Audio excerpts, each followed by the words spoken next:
Now I've got it up there and I can, it's going, yes. Um, that's something I've never had to do much of. So last year we did some Zoom, actually I had 4 Zoom defenses though. So, but that's been a year ago, my God. So, well, I won't exactly start over, but I'll just say I'm going to introduce Cindy real briefly, then shift her to the host and she will take over and she'll give you an overview of her project and her thesis and her novel in progress. And then she'll read selections from that. And that'll take somewhere between 30-40 minutes or so. And then we'll open it up to questions.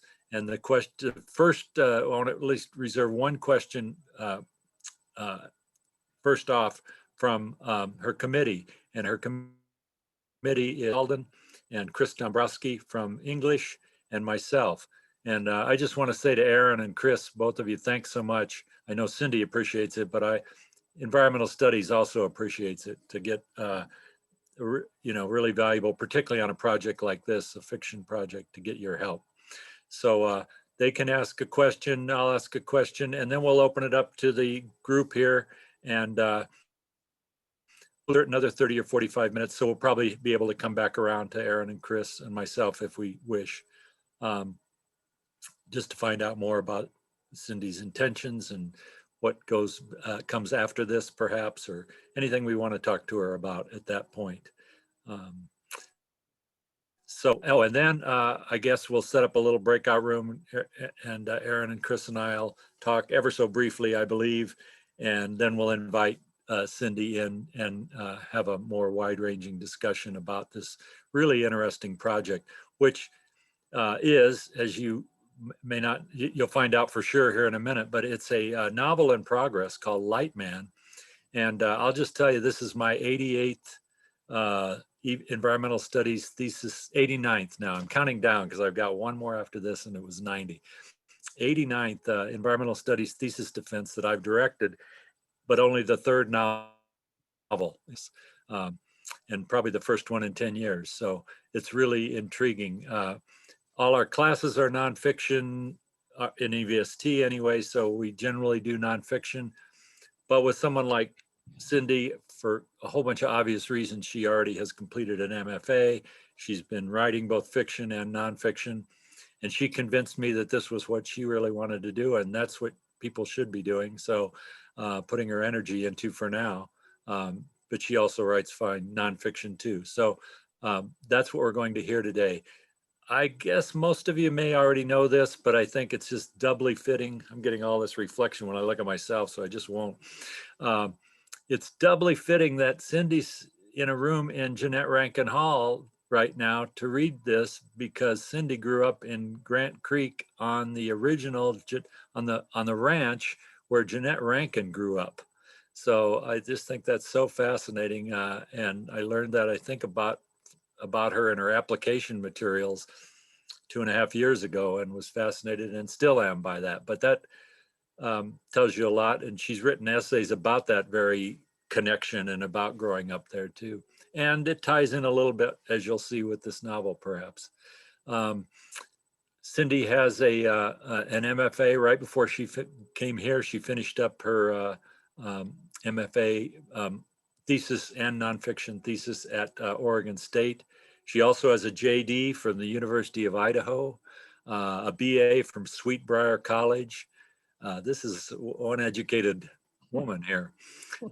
And 17 years as an equestrian instructor and horse trainer, which is doubly fascinating. And that certainly ties right into this novel. I think you're bound to hear. All of that was before, and some of it continuing, she came to environmental studies. Since she's been here, she's done a lot too. She was a RIT 101 TA, running her own class for the whole last year. And of course, it was the pandemic year, got interrupted and had to switch gears like all of us, which she did. She's been living and working in the Bitterroot Valley, continuing her work with horses, including that she moved to Montana the summer before she started our program. She's taken courses while she's been in our program, graduate level courses in geography and philosophy and creative writing, of course, how she met Aaron and Chris, I believe. And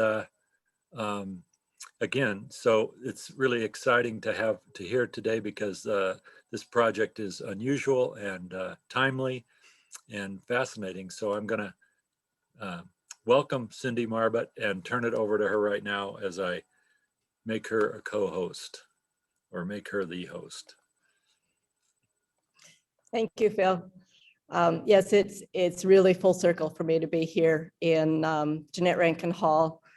You know, when I first walked into this building and saw that the image hanging in the foyer, it was so deeply familiar to me because I grew up with that image, you know, in her house. And so it's really been full circle for me coming back here to Montana. Let me see if I can share my screen here so we can get started.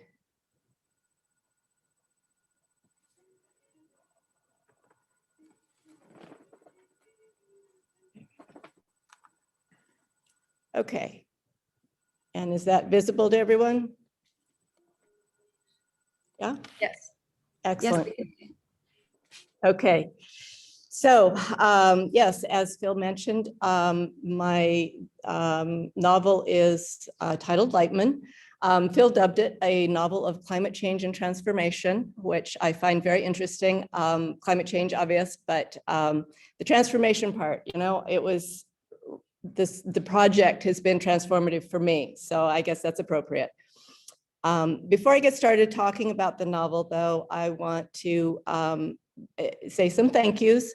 Phil, thank you for inspiring me to come to this program, for guiding me these 2 years, giving me the freedom to take some really amazing classes, and most importantly, for approving this fiction thesis. It's been a fantastic journey. Chris and Aaron, my committee members, thank you for your valuable feedback. Your wisdom, your insight has immeasurably improved this manuscript. So thank you.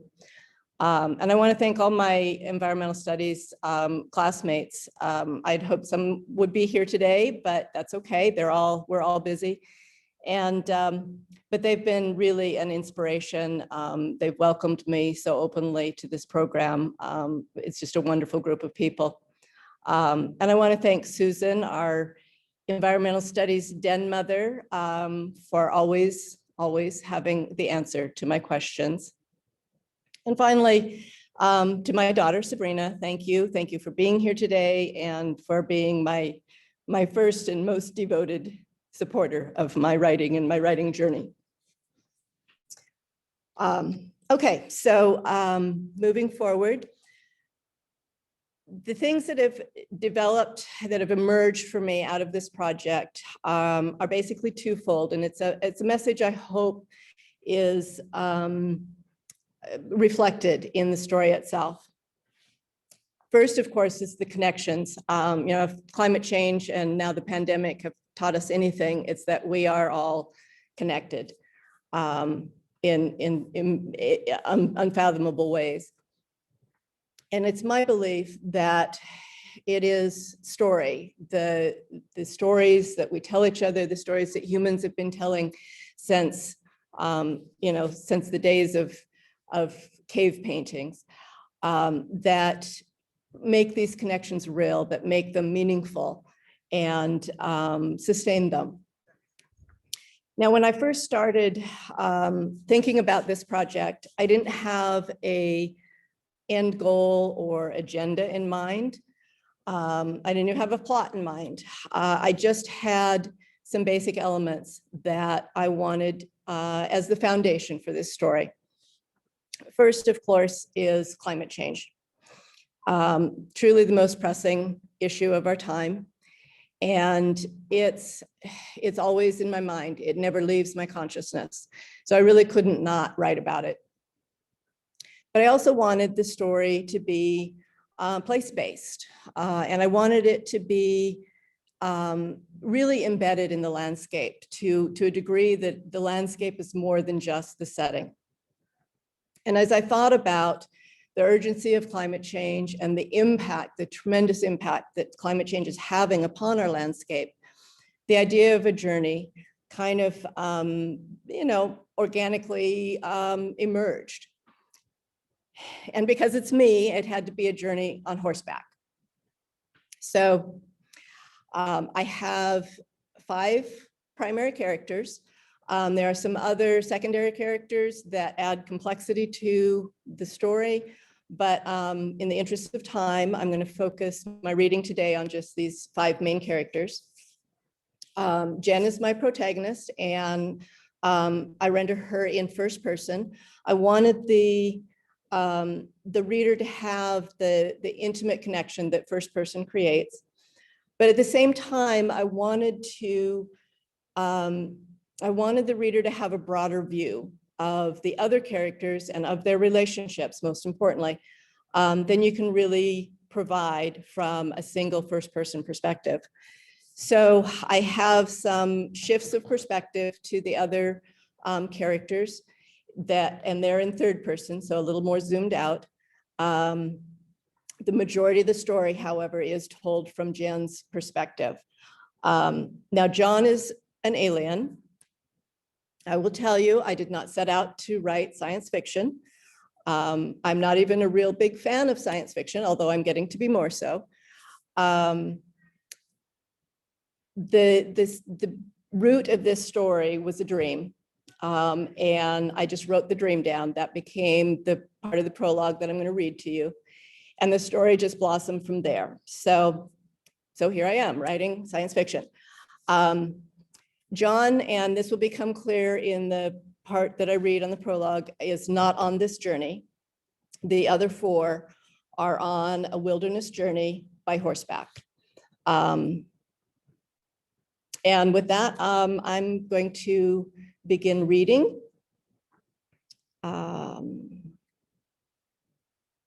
Okay. Now, because of the shifting perspective, I begin each time the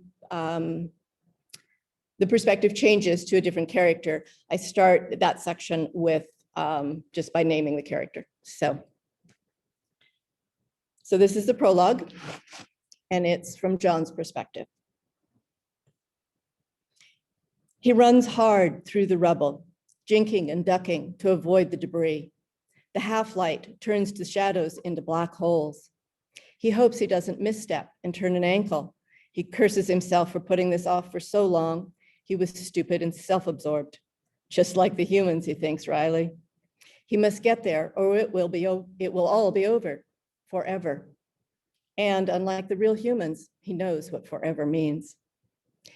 The screaming of people and sirens blends together as building after building crumples into dust.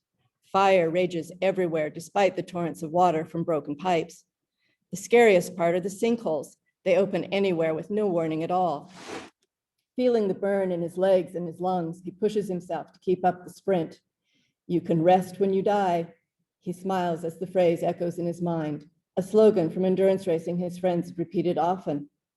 Now he knows it is the truth, his truth, not just a catchy phrase. He's getting close, he can feel it. He doesn't know what he expected to see, but it isn't this. This is just another random street in the city, full of useless cars, burning debris, and dead bodies. He stops, breathing hard, closing his eyes as the feeling grips him. Now he thinks it's time.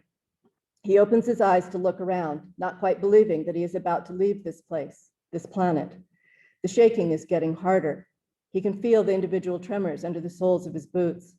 It reminds him of the way a horse wiggles its skin to dislodge the flies. He imagines that the earth is doing the same thing, wiggling its skin to dislodge what is killing it. He desperately wants to stay. He hopes he will be able to come back, but this is not the time to worry about it. He has to say the words and go. Pushing his tongue up to the roof of his mouth, he forces the first word to form. It won't come out. It's such a silly, nonsensical phrase. It made sense during mission planning, but he didn't know then what he knows now about human language. His experience living as a human being more than proved his arguments for the mission, only the second of its kind. Observation of another being, he had argued, is not enough to provide understanding beyond the most superficial knowledge. True knowledge of another requires interaction and honest communication. Growing up as a human in a human family taught him how empathy emerges through the development of relationships. And only this can provide true understanding of the thoughts, needs, wants, and motivations of another. By living as a human, complete with all the human power and frailty, he found a deep well of knowledge that he couldn't have previously imagined, along with the realization that there is so much more to know. He could spend many human lifetimes gathering knowledge, and still there would be more. He must stop now and, unlike his predecessor, return while he still can to share what he has learned.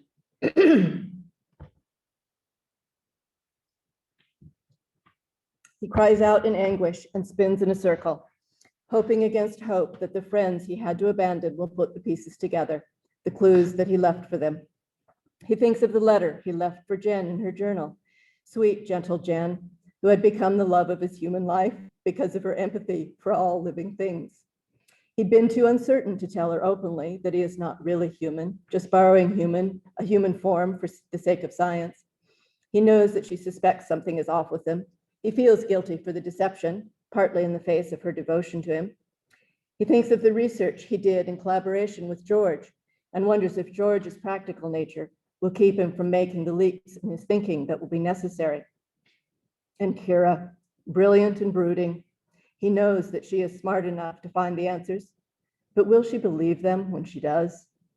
Stan holds the key, but will he see the connections from the clues in their conversations about ancient knowledge systems and the man he believes to have been his predecessor? He wishes that they had found archaeological evidence of his predecessor, who was born and raised in the Bitterroot Valley. That is why he and Jen had purchased the ranch in the valley. But the existence of this man seems to have simply been erased. The skyscraper beside him begins to crumble. He watches in fascination as the cracks run crazily up the concrete walls and dust envelops him. It's now or not at all, he admonishes himself. Never, he finally gets the word out. Then, after the appropriate interval has passed, he adds, and up. Instantly, it grips him. He feels like he's being pulled off the ground by his hair. The pain is intense. He knew it would hurt at first, but this is beyond his imagining. He squeezes his eyes shut, curling his fingers into his palms so hard his muscles cramp. Even his toes are curling under inside his boots. He can't breathe. He can't even think about breathing. But he must be. That keening sound seems to be coming from his own mouth. It reminds him of the times the wind had been knocked out of him when he fell from his horse, and all he could do was clench his stomach and force the air from his lungs until his diaphragm remembered how to function. He wonders if he will black out the way he's seen the real humans do when the pain is too much. He hopes so. When he thinks he can take not a single moment more, he begins to feel weightless. The pain diminishes at an imperceptible rate. The gray light slowly turns golden, and his thoughts turn into colors. He will miss his human body. He will miss his human friends. The five of them had made a secret pact based on their combined understanding of the world and the physical forces at work upon the planet. He had promised them information. They had promised to stay alive, to work together to survive in a world being thrown suddenly back into a pre-industrial state. They would have to travel a great distance, living by primitive means, to ultimately build a new way of living on a changed planet. He hopes they make it, and that he is right about the location of the safe zone. Even if they are the only humans to survive, maybe, just maybe, they can pass on the knowledge of what is happening so it won't happen again. He wonders how his ideas for continued contact will be thought of among his own kind. He knows that interceding is unusual, perhaps even unique. They're gatherers, not doers. Their purpose is to seek knowledge, not to attempt to help or influence. He hopes he can convey all that he has learned about being human. Chapter 1. Jen. Carefully folding John's letter, I quickly, secretively, tuck it away again, returning it to the back of my pocket notebook. I casually slide the book back into its usual place, the inner pocket of my jacket. The sun is not up yet, but it is light and the others are beginning to stir. Despite his admonition to wait, I have read John's letter every day since we crossed the border into Canada over a month ago. It still doesn't make sense, but it's too soon to share it with the others. I always knew there was something odd about him, but I had never fathomed just how odd.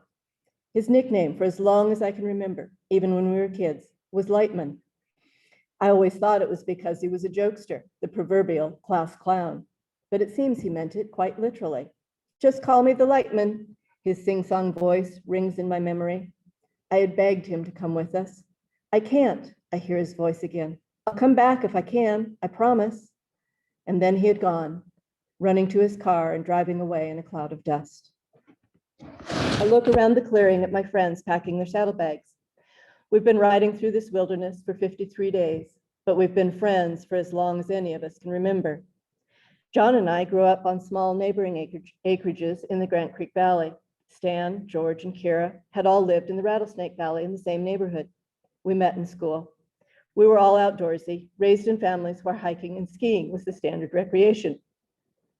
In 7th grade, George brought a map to school, his first topo map.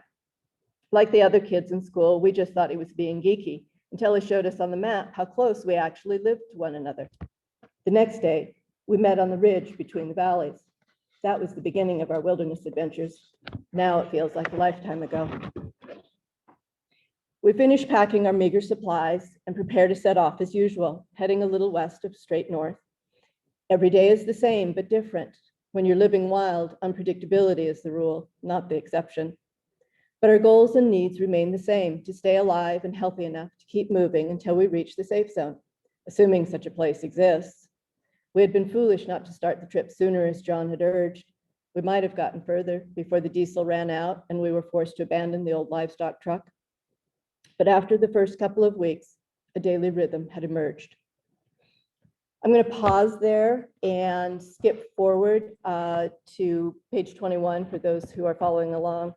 I go into some dialogue and basically just an interaction that kind of demonstrates what their daily morning, how they start their morning, looking at the maps and figuring out their route for the day. So then I'm going to skip forward and this continues in Jen's voice.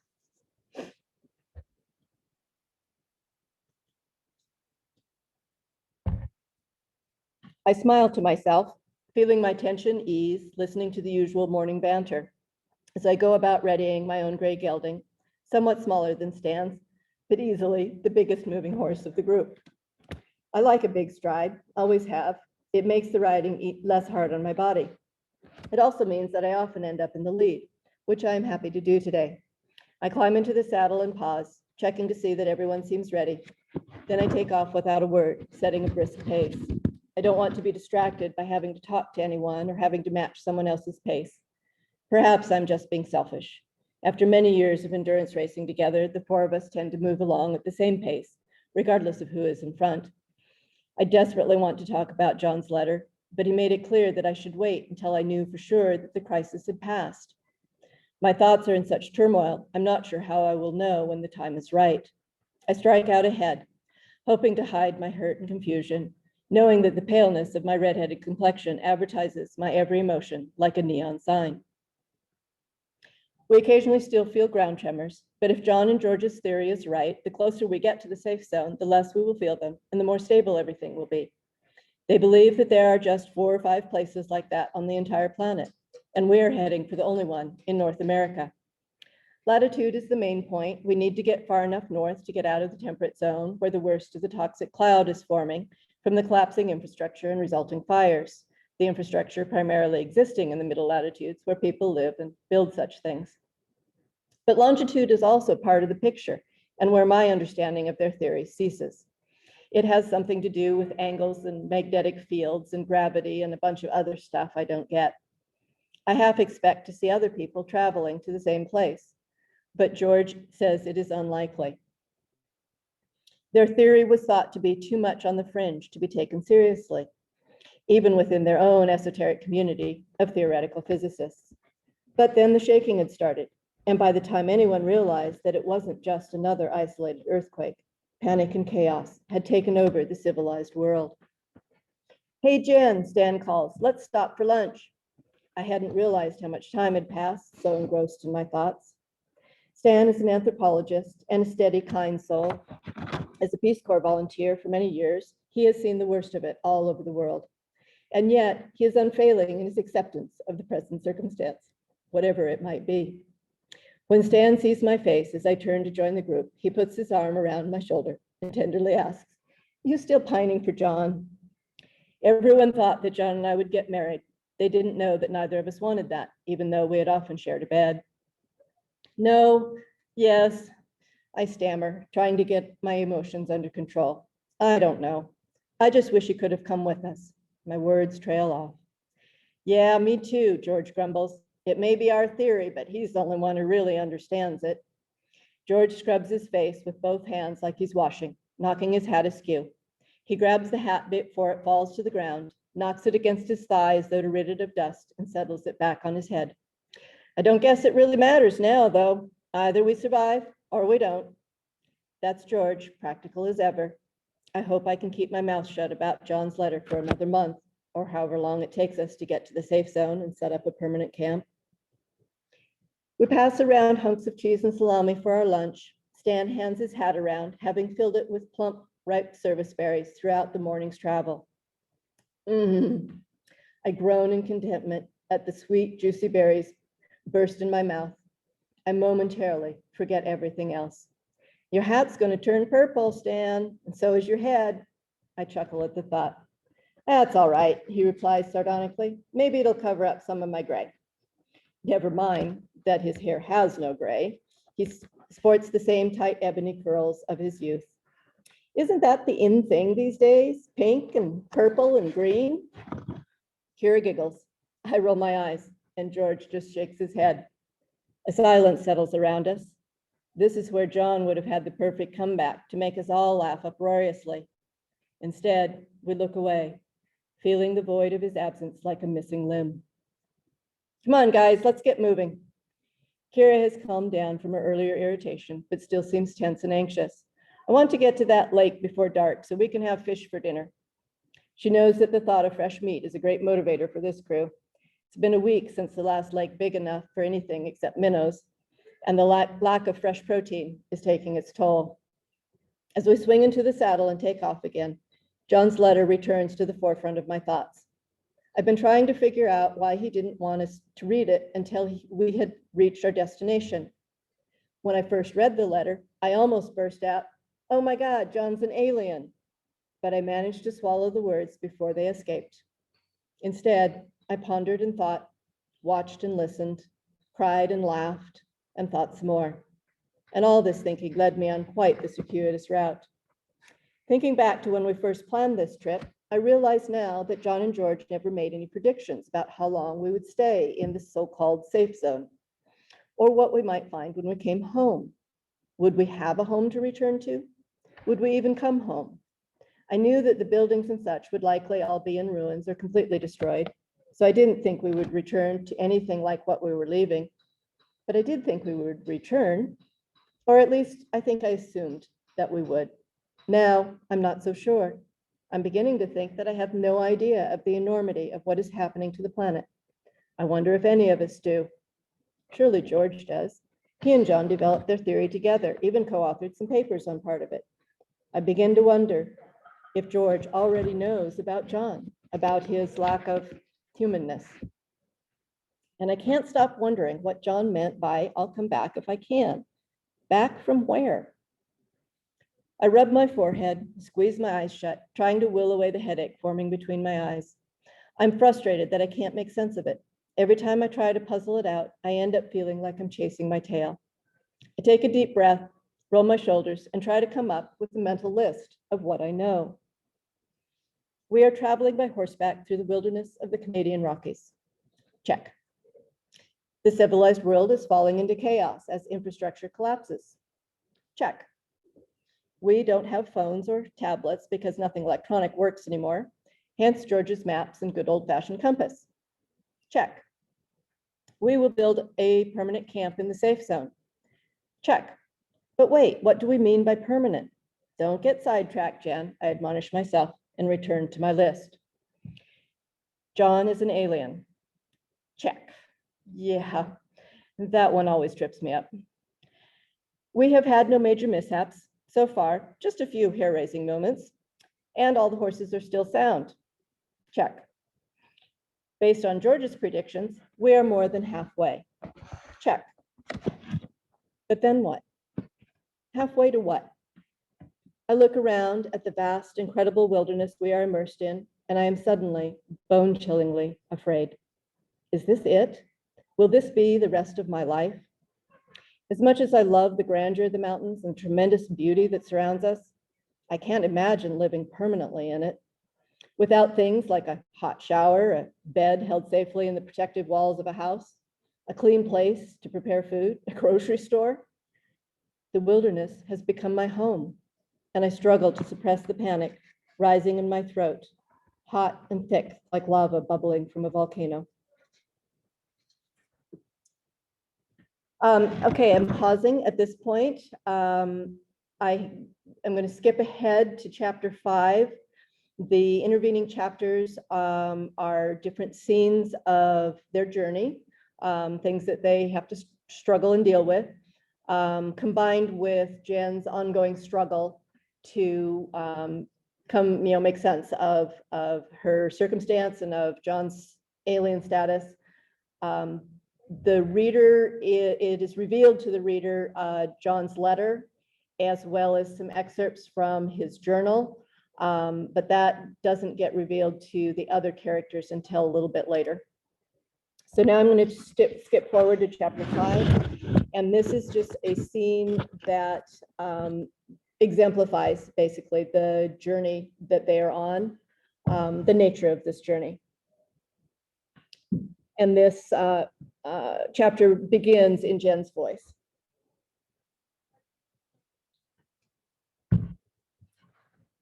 The noonday sun warms my left shoulder and makes me squint as we pick our way across the steep hillside. I am intimidated by how the ground drops away, but I can't help stopping every few steps to take in the view. Shading my eyes with my hand, I look out across the landscape at the unending folds of ridges and valleys. We're following a deer trail, which holds nothing more than the barest hint of previous passage. The soil is gravelly. The vegetation is sparse. Kira is in the lead, still in the saddle, while the rest of us have opted to walk in hopes of giving our horses less to balance on the steep ground. Admittedly, Kira has the horses for it, small and quick-footed, with short strides and low centers of gravity. Still, it makes me nervous, and I am irritated at feeling rushed to keep up. Even though Stan is patient as always, somehow he manages to keep all of us in sight. George, also occasionally riding because he simply hates to walk, is not far behind Kira, while I bring up the rear. I find myself alternately focusing between the view of distant peaks sharp against the horizon and the tiny wildflowers scattered at my feet in order to avoid fully contemplating the path we are following. My horses seem unconcerned, though, patiently picking their way along behind me.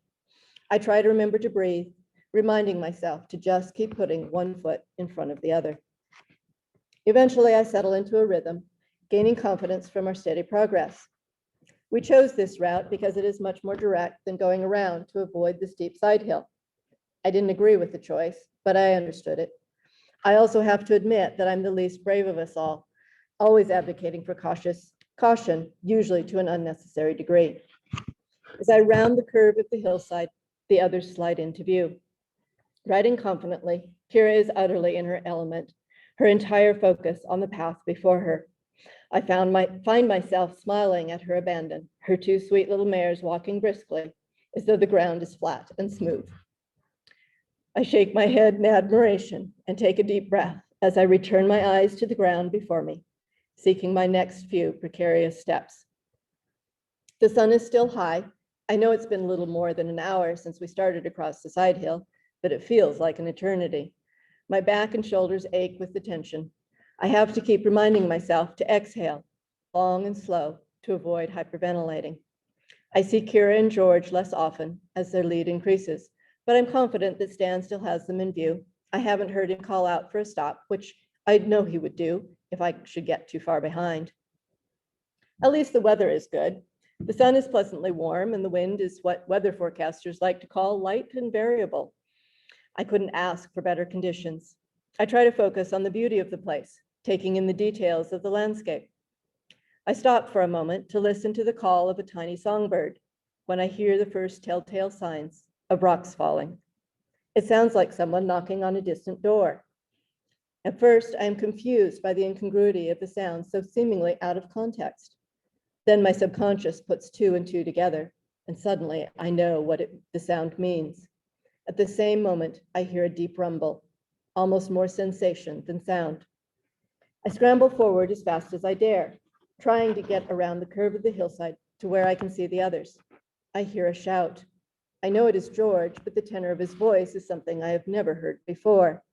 Not a shout of instruction or anger. This was a shout of pure panic.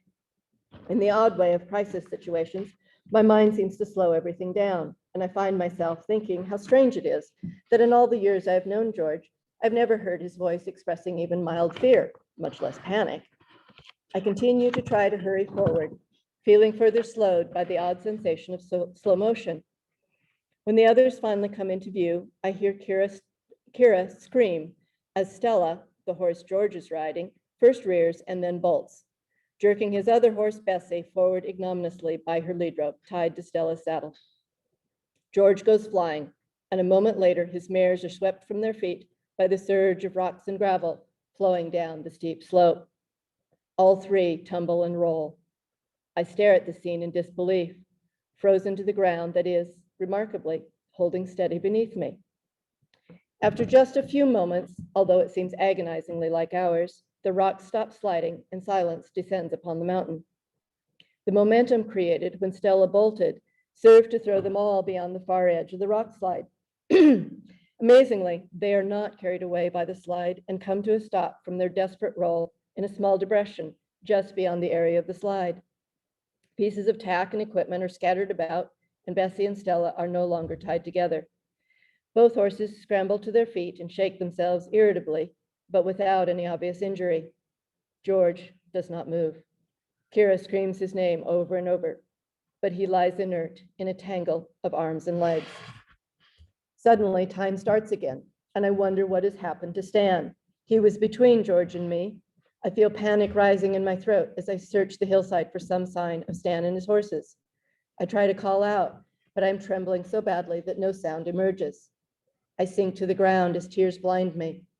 A part of my mind detaches, urging me to get up and get going. I need to get to George to assess his injuries, to see if he is still alive. I don't hear Kira screaming anymore. Maybe she's with him. I can't seem to make my body behave. If I could just look and see, then I could figure out what to do.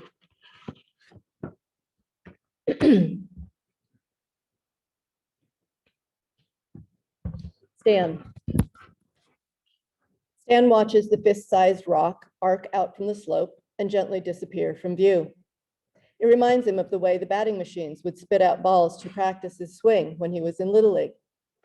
In the next instant, his musings are cut short as all hell breaks loose. In a single moment, half a dozen things happen all at once. The ground right in front of him begins to shiver and slide. He takes a deep breath to shout a warning at George. Before the words can form, he sees George look back in horror, just as Stella rears and bolts. George shouts in panic, and Kira screams. Stan whirls and bounds up the hill away from the slide, struggling to keep up with his horses, who need no urging to move quickly. He glances back in the direction he last saw Jen, but she is out of sight. He's fairly certain that she and Kira are both outside the edges of the destabilized area. He is comforted by the thought. The rumbling sound of the slide subsides, signaling its end as quickly as it began. Stan stops, breathing hard, and turns to survey the mountainside. At first, he is euphoric to see Bessie and Stella standing in a small depression just beyond the destabilized slope. Then he sees George lying deathly still in the same small depression, and his gut clenches at the sight. He looks again for Jen. She hadn't been far behind him. Still no sign of her. He will have to go back and look. If George is hurt, and clearly he is, then Jen needs to get to him as quickly as possible. He could see that Kira was already making her way down to where George lay. Tying his horses to a woody bit of brush, he carefully works his way back in the direction he came. Just as Stan comes around the curve of the hillside, he sees Jen's horses standing quietly, lead lines dangling.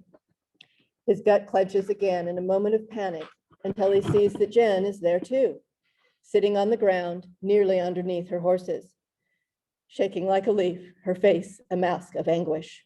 She must have seen George fall, he thinks abstractly. He walks quickly to her, speaking quietly to her horses. He picks her up from the ground, drawing her into his embrace.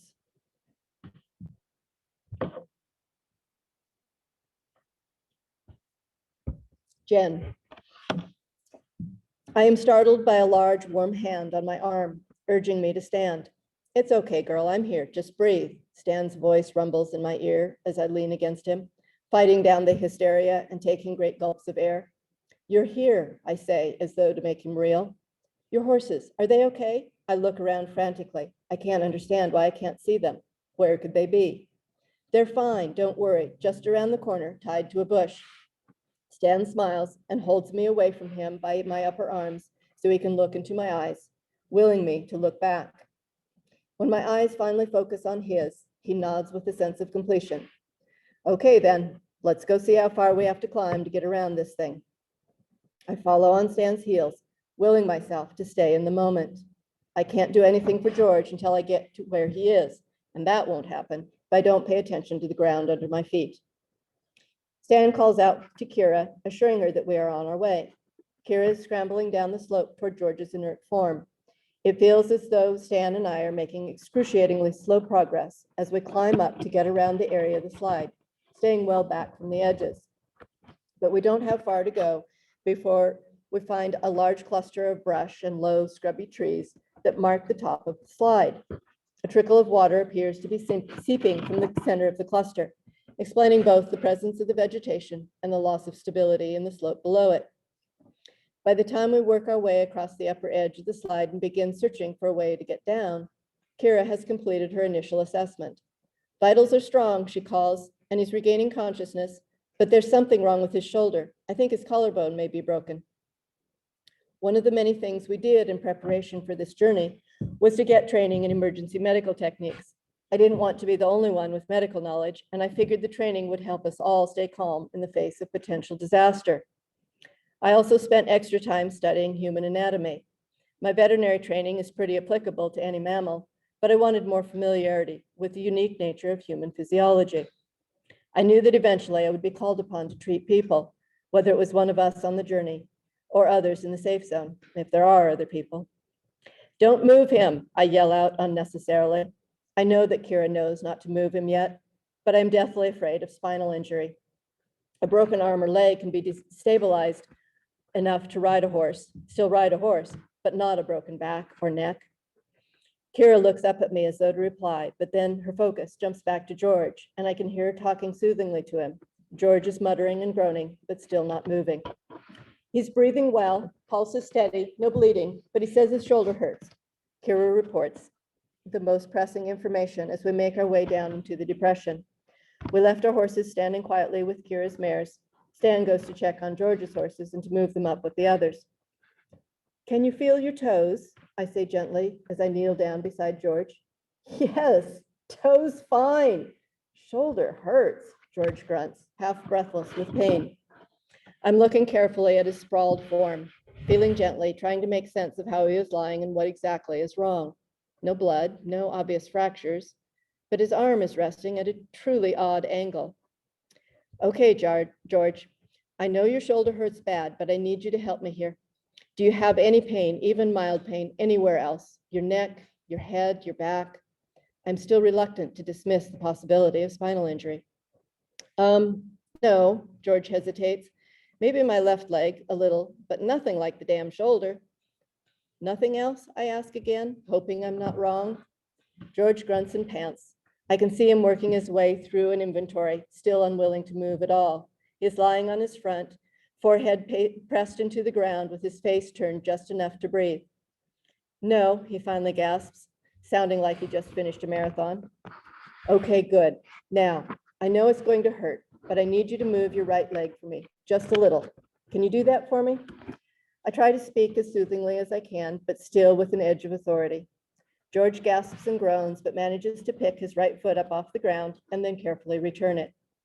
Despite the pain that the movement caused, I'm euphoric at the level of muscular control the simple movement demonstrated, eliminating my concern about spinal injury. Okay, George, that was good. It looks like your shoulder is dislocated, which is both good and bad. Bad in that it's going to hurt like holy hell to fix it, but once it's back in place, the pain will be instantly gone. Do you want something for the pain while I do the reduction? The what? The reduction, putting it back in place. Oh, I can see him struggling to focus. Sweat has soaked his hair and shirt. His other hand is gripping the grass and dirt like it's the only thing holding him in place. How long will it take? He asks with another grimace. Only a few seconds, I say, but you'll have to turn over and sit up first. Sure, no problem, he says with as much irony as he can muster. I can give you a dose of morphine if you want. I am hesitant to use our precious supply, but I know he has to decide for himself if he can bear the pain. No, he gasps and takes another breath. No morphine. Just give me a moment. Then a thought occurs to him and he visibly jerks. Bessie and Stella, he says. He asks suddenly about his two mares. Are they, he hesitates, gone? The word comes out in a whisper, as though to speak it aloud would make it true. No, George, no, they're fine. Stan is taking care of them. I haven't looked closely at them, but they are both standing, no blood flowing, and nobody's packing a leg. George visibly relaxes, relief flooding his features. He closes his eyes, takes a deep breath, and steels himself for what must come next.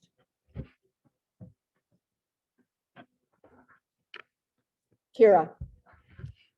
It takes Jen only a matter of moments to put George's shoulder back in its socket. Kira is deeply thankful for the hours of study Jen had put into human anatomy and the treatment of common sports injuries. The ball and socket joint, shoulder joint, is fairly unique to primates. Veterinarians rarely deal with dislocations, but reduction of the shoulder joint is a simple procedure if you know what you're looking at and have the proper technique, and clearly Jen does. As she had predicted, the intense pain is immediately gone, leaving behind an ache so mild as to go unnoticed, and George is back to his commanding self, ready to shake it all off and go tend to his horses. Fortunately, since Kira had gotten Stan to help her hold George still while Jen manipulated the arm through the painful process of reducing the joint, they are also able to stop him from jumping to his feet. Jen insists that he stay down while she takes the time to do a more extensive examination and fashion a sling for his arm. She thinks he might also have a crack in the tibia of his left leg and wants to tape it up before he attempts to stand. After Jen finishes taping and sits back, swiping hair and sweat from her face with a forearm, Kira sees that she is exhausted. Jen nods to George. Okay, you can go see your girls. He is clearly anxious to reassure himself that his mares are well. Let Stan help you, though. Don't put too much weight on that leg, Jen admonishes as he scrambles to his feet and the two men work their way up the slope to where the horses are grazing. Now Kira looks at Jen with fear in her eyes, finally letting the tears that she has been holding back fall down her cheeks. He'll be okay, Jen assures her. He's tough. It could have been much worse. I know, she whispers. That's what scares me. It was so close. You can't think that way, Kira. Jen takes a deep breath and lets it out slowly, shaking and looking more pale than usual.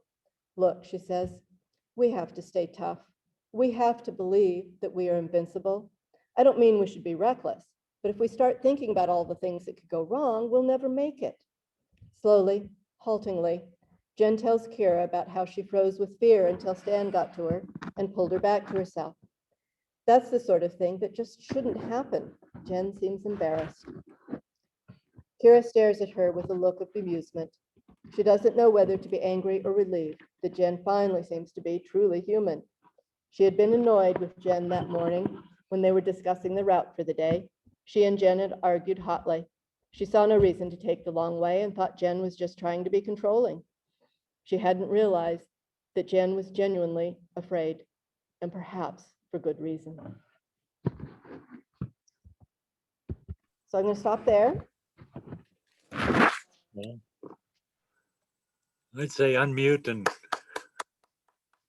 I'm gonna stop sharing and hand the hosting back okay.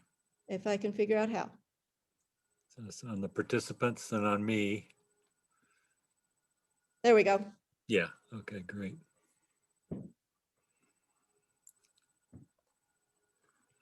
Okay, well, thank you. Wow. Yeah, that slide scene is quite the scene. Oh, okay. That happens to be from an iconic place in what's called the Thesis Cup, which is the granddaddy of all endurance rides down in the Sierra Nevadas. And that's a particular place in the ride that is always photographed because it makes such an amazing picture. So Oh, you're talking about that photograph that the you last had? photograph. Oh, Yeah. I Yeah. wondered. No, I was talking about your scene in the book. Oh, thank you. Slide. But yeah, whoever's riding that horse in that picture, all I can say is good luck. Okay, well, why don't we open this up for questions? Aaron or Chris, do you want to start? I've got or a comment or anything you want to say at this point? Go ahead, Chris. Oh, okay, Aaron, thank you. Well, wonderful, Cindy, to see to hear you read from this piece. And I did have a kind of a two-part question, I guess, to begin with. And that is, one, what research inspired this fiction? And two, as a crafter of fiction, how did you go about incorporating such research in the novel in an artful way? I'm embarrassed to say no research of any significance so far. I have plans for research for the further development of the novel because I will be getting into things that I will need to research. But no, everything that I included so far is really from my own personal experience. I might push back on that a little and just assert that research doesn't have to be doesn't always have to be arduous or book related research. I would say that you probably have logged many hours of research on the back of your horses. You can certainly count that. So you shouldn't don't discount that research. Yeah, I mean, certainly, you know, I have a lot of experience with horses and with, you know, being out on the landscape, which is really my inspiration for certainly for this story. And I hope that I'm drawing on it in a way that's both interesting and realistic, you know, true to life. What's I that certainly, phrase? yeah, I certainly think you are. Sorry. I mean, to my ear anyway, I heard a lot of research, the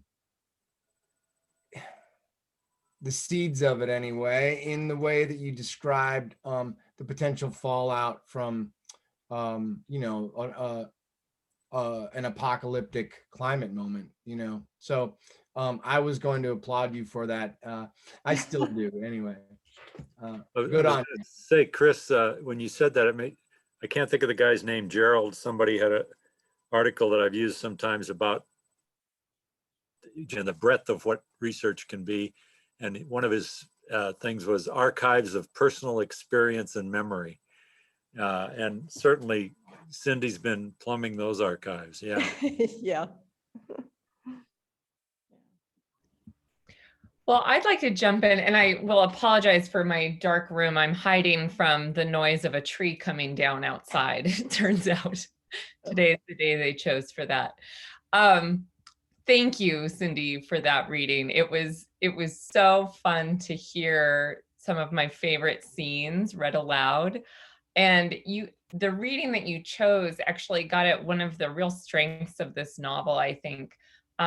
which is, and it's specific, I think, to Jen, her kind of panic and unsettlement as she wonders about leaving her former life behind and wondering whether this now is the rest of her life. And I was reading that and thinking about it, you know, in the context of the year that we've all just endured. And I wondered if you could speak to the way that writing this novel during a pandemic in which for most of the time we didn't know, you know, whether there would be a vaccine, when it would end. I wonder how that changed or altered the writing in any way as you moved through the novel. You know, more than anything, I think it just reinforced my sense that what climate change is bringing us, basically, that climate change is going to present us, you know, humanity and beyond human, but you know, as we deal with it as humans, unprecedented things to wrap our minds around, to figure out how to live with.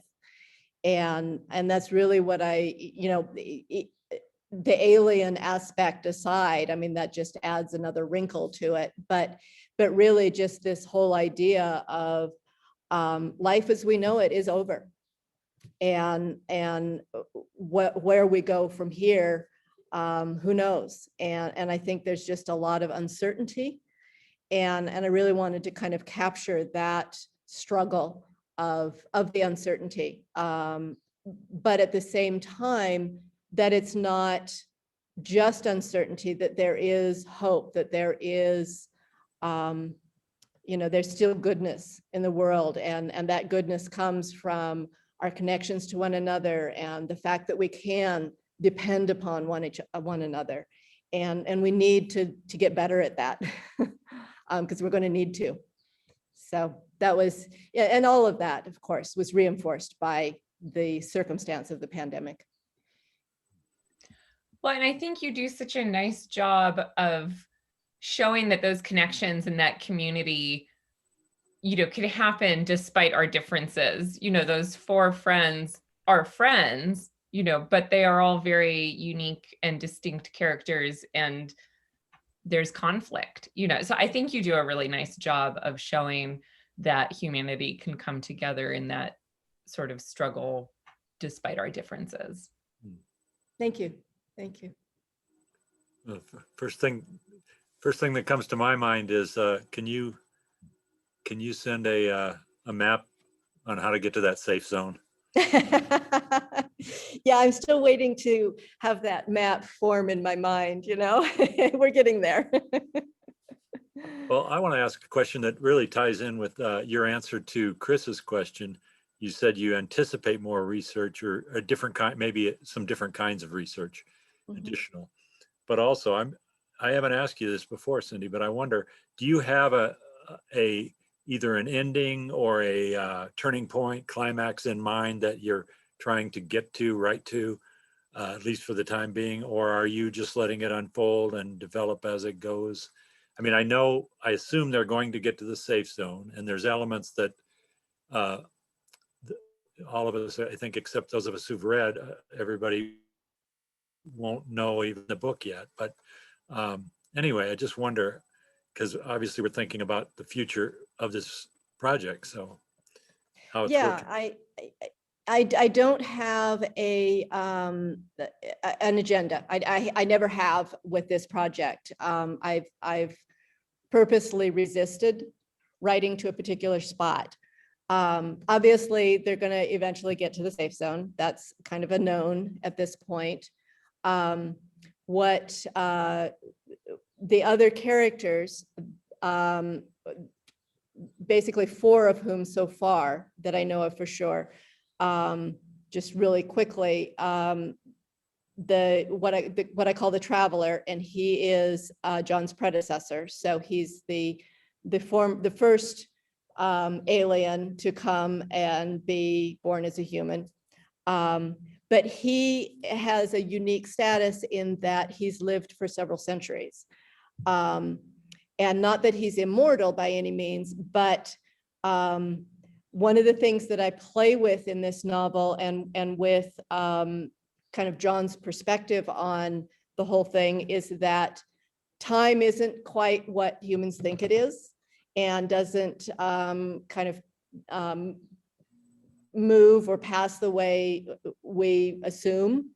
And so when the light people sent their first human, they didn't quite get the aging quite right.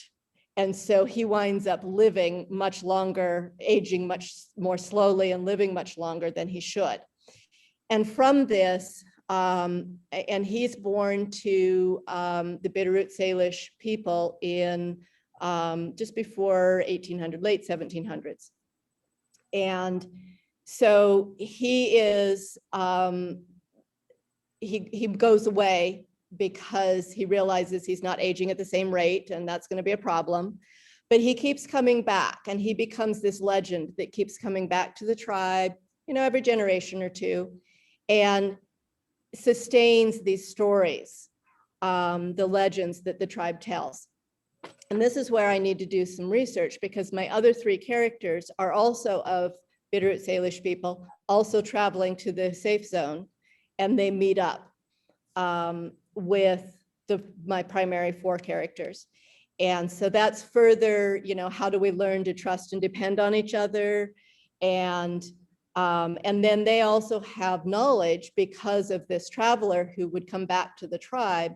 They have knowledge of these alien beings. And so they kind of combine their knowledge of this as they move to the safe zone. The traveler is in the safe zone. He's been living there waiting to die because he's like 300 years old. And so the next part of the novel will be developing that character and then having the traveling group reach the safe zone and then interact with that character. And that's all I know about what will happen. Interesting. Wow. So my research, to fully answer your question, my research is going to involve getting to know more about tribal culture, the Salish in particular, maybe some of their specific legends, and get a better sense of a Native American perspective so that I can render that accurately. Which is, yeah, that would be crucial to do that, I think. And what about too, geographically and topographically and ecology? I picture the safe zone in far north Canada. I think that's what because they've been going. Yeah. Maybe not as much, and I don't know that landscape myself, never having been there, but that landscape may be different than the landscape. I feel like they're moving through mountains, Canadian Rockies, which are different, but you know, and you describe them. But anyway, that's just another thing that research. Yeah, that's something that may take also further research. I don't know what that landscape will be until I start writing about it. But yeah, and if I find myself beyond the range of the mountains, then clearly I'll have to do some research to kind of sort out what that landscape will be. Good, thanks. Other questions? Had a few people have to drop off here and go to other things, but anything you want to ask?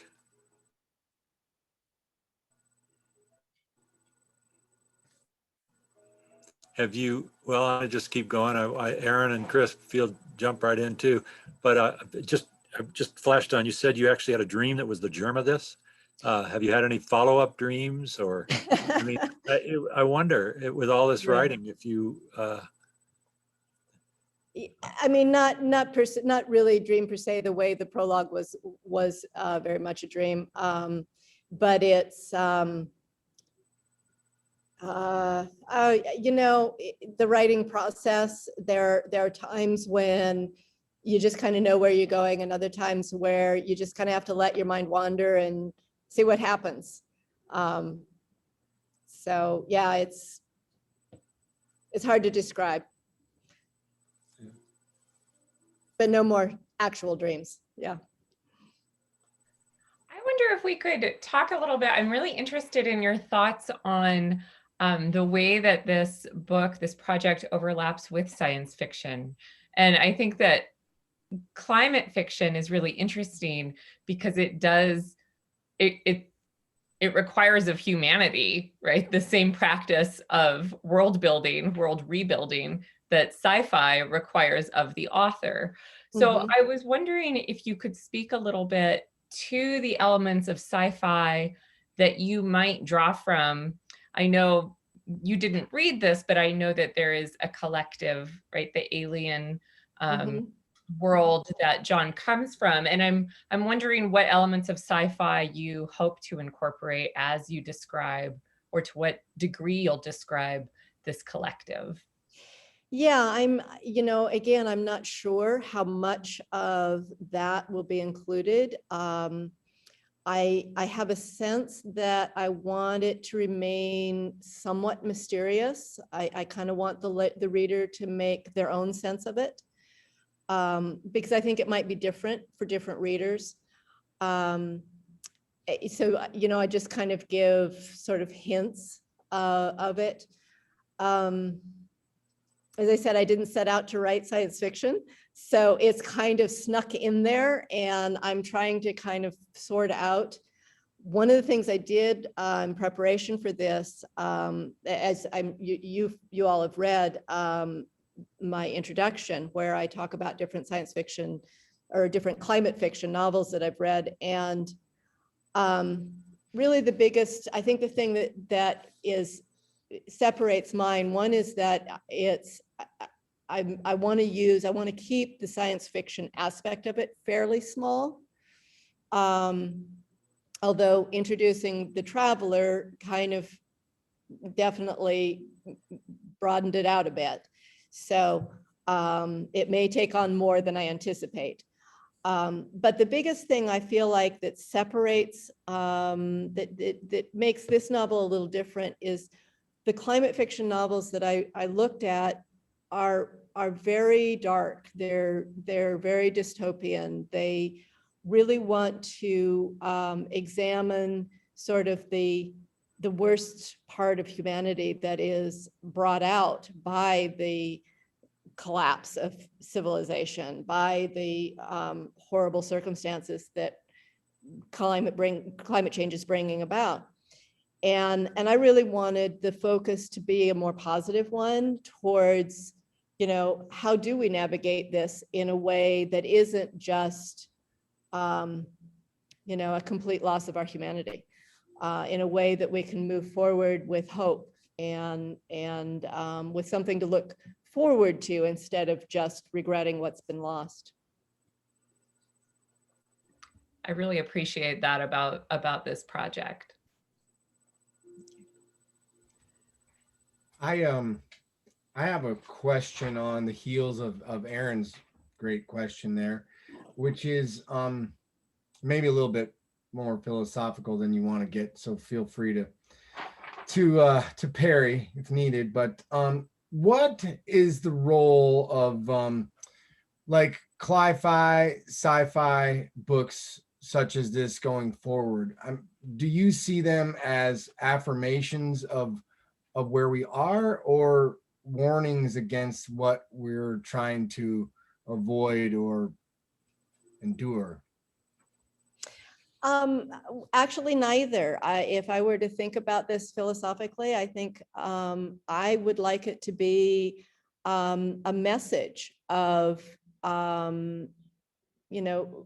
we can go forward in positive ways, and a message of, as I mentioned at the beginning, of connection and how important it is to acknowledge and to nurture and sustain our connections, not just with each other as humans, but with our landscape and with, you know, everything around us, the air that we breathe, the water that we drink. I mean, these things are all vital to living well, and frankly, to living at all, but certainly to living well. And if we forget that we have those connections and fail to nurture those connections, you know, we'll be worse off. So I'm hopeful that the message that comes out of this kind of a story is one both of hope and of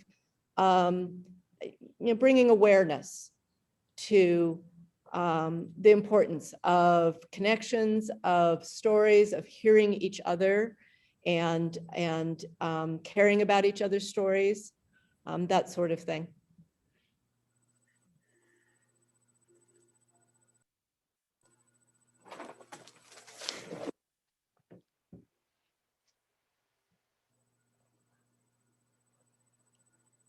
I have a question. Can we take a 5-minute break?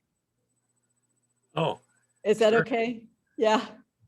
Yeah. Okay. Thank you. I'll be back momentarily. Okay.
see. Well, I was our gonna- extra I- audience. I was going to say, while she was still here, that we were down to the four of us plus her, and I was going to, you know, just from reading the room and listening to Aaron and Chris and knowing my own reaction, just announce that I think you have passed the master's defense. And Thank now the you. question is just, but you can relay that to her. I'm so glad Okay. that she was here to hear you read, Cindy. Yeah. So at this point, I think we can just, the four of us, talk a little bit about anything else we'd want to suggest here for the final revision before this gets all turned into both the library and EVST. But also, of course, and some of these questions have already been, I think, focused in that direction. Any advice? Because I assume you've got, I'm assuming this is somewhere between 1/3 to 1/2 of what, you know, what it will be, what it will Right. need to be. Mhm. And so advice and thoughts about as you continue with that. So.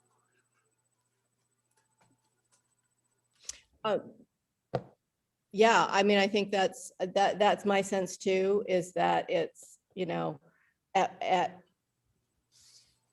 minimum 1/2, probably a little less, just depending on how it develops.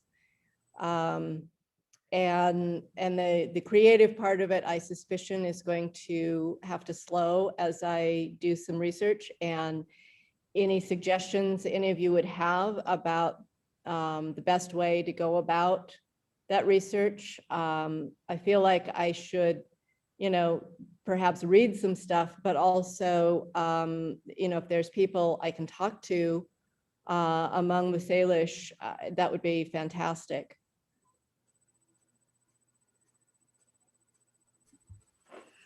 I did have a couple of thoughts that just actually arose today while listening to you. One was that going forward, I could certainly see more horses. You know, I think sometimes in my own work anyway, I've been told anyway by editors or readers that I sometimes neglect those things that are most obvious to me or most beloved. And Mhm. I think more simply physical description of the horses, given that they're also, and then developmentally, perhaps thematically, I mean, the horses are an interesting link to Salish culture because when the whites first came here, the Salish had amassed huge numbers of horses, all of which had kind of come up the spine of the continent. So in terms of, I froze there a little bit. Are you guys still there? Yep. Oh yeah, you're there.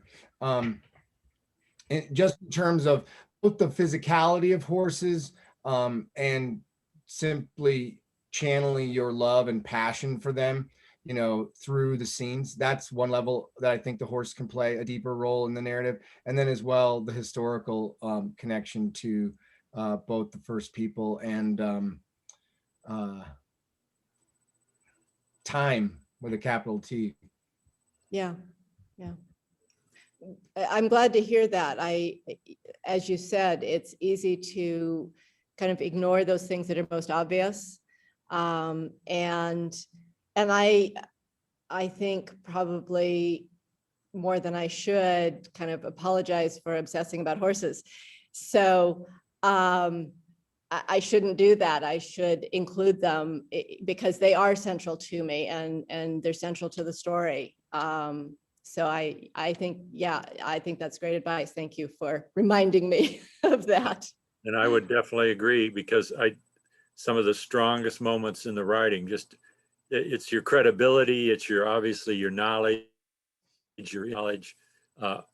are when those horses are in the story, when Jen is interacting with them, when they're all, you know, so that's under the heading of play to your strengths too. You know, you just, you definitely I've got to follow up, Chris's question about warning, about the role of science and warning.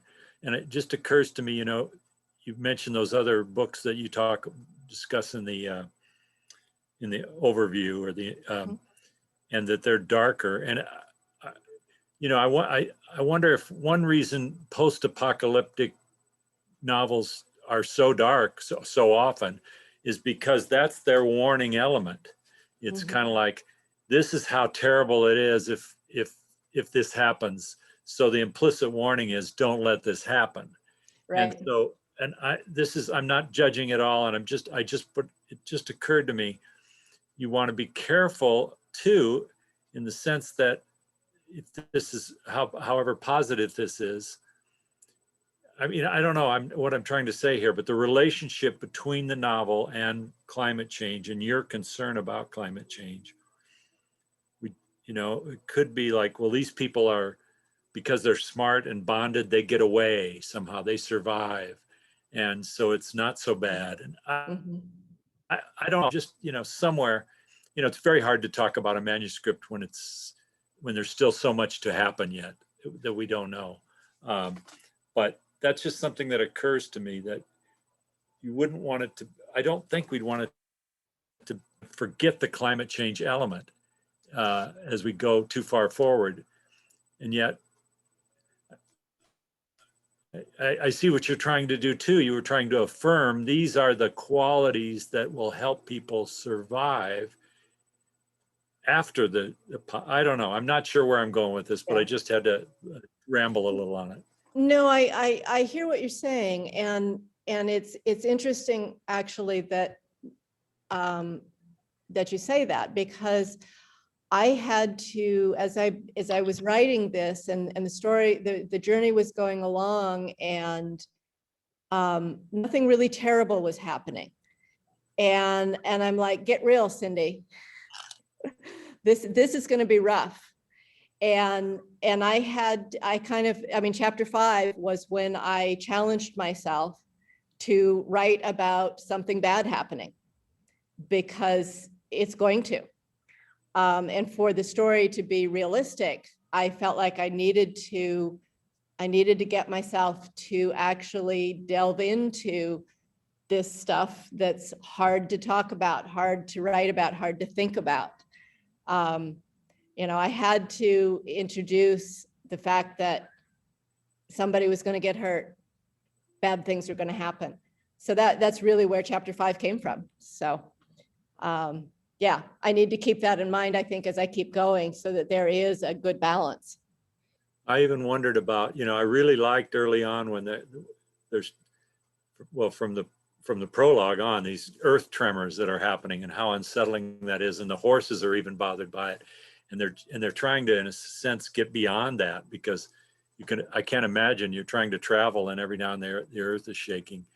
But I wonder if there's some other kind of thing, I don't know what it would be, dark, strange cloud, or some kind of animals on the flee, from the south coming through, something to remind us that this is still, yes, they've gotten outside of the tremors, but a reminder that something really bad is happening, and that also threatens them and builds, dramatic tension too. That might be something to think about as you go forward. Yeah, absolutely. I think that's a great point. Yeah, I'd love to see more of that too. I'd like to return really quickly to something that you certainly addressed, Cindy, and then that Chris just brought up. And first, I just wanted to say I really, really appreciated the work that you have already done between, the draft that I think we saw in March and the draft that, the final draft here now, just in terms of really kind of creating authentic characters, and specifically with the work that you're doing to craft authentic Native American characters. I just really appreciated the work that you've done so far, and wanted to just offer as a suggestion for the the work going forward, since you mentioned wanting to do some research. I think there are quite a few really helpful blog posts even, that talk about the process that writers might consider when they're writing, from the perspective of somebody who has a different cultural background from their own. And I would recommend, perhaps before seeking out sources from within the Salish community and asking them to do some of the work, I would recommend leaning first into seeking out primary documents, primary sources, so that when you do reach out and make connection and ask for help with the way that you're portraying the Native American characters, you already have done a good deal of work. And Absolutely. So Yeah. I thought you probably already knew that, but I would have felt badly not mentioning it. Yeah, no, and I appreciate the guidance. Absolutely. But I totally hear what you're saying. Yeah. Thank you. But just to go back to what I said first, I was so impressed by the work that you did. Thank you. Yeah, it's this working on this. The feedback that the three of you have given me has really, I felt like, really helped me pull it forward and fill a lot of holes and that sort of thing. So yeah, it's been. I want to take you all with me into the next part of it. So. I think we want to go. We do want to go with you. Yeah.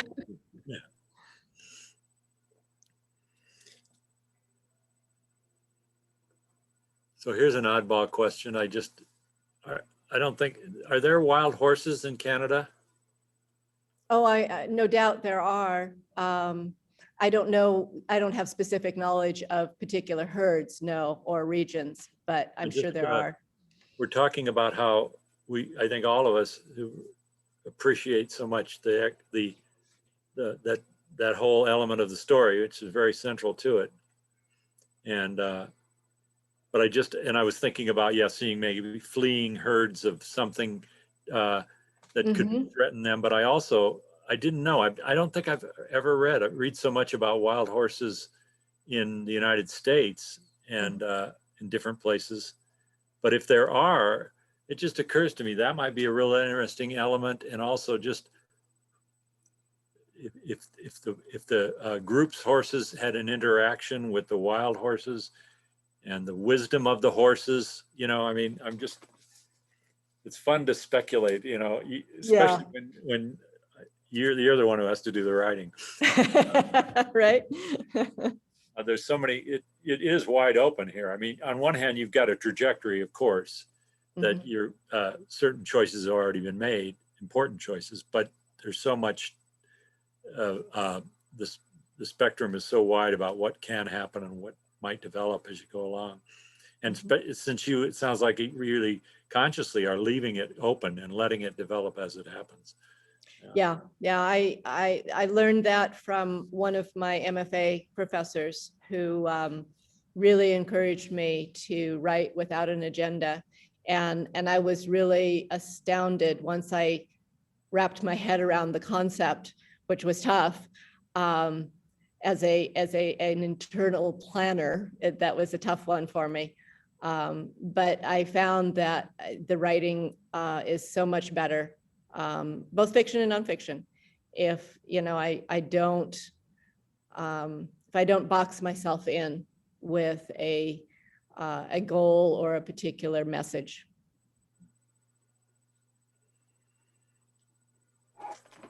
Can I ask a spoiler question? Sure.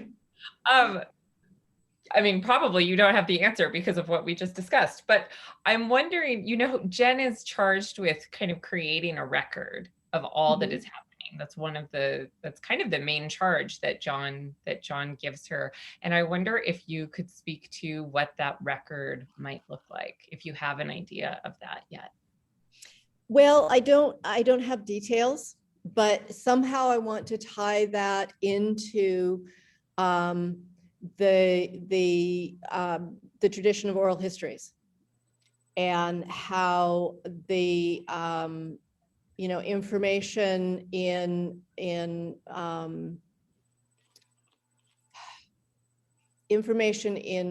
non-written form is passed from generation to generation. It becomes legends. And that's kind of why I wanted to bring in the traveler with his, returning to the tribe and telling these legends and the stories that he tells that is just bringing news of the world, basically, turn into these legends.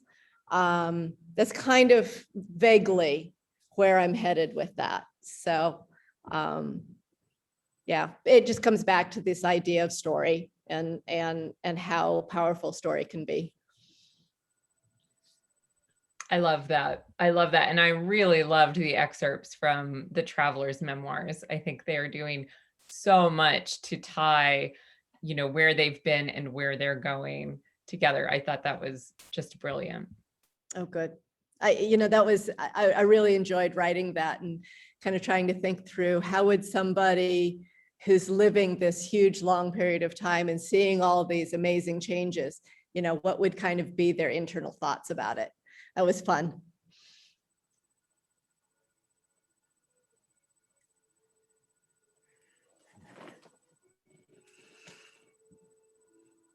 Well, anything else anybody wants to ask or say? I mean, I've got the hard copy manuscript and I will convert. I've got a few little things in the text that I can send you and track changes.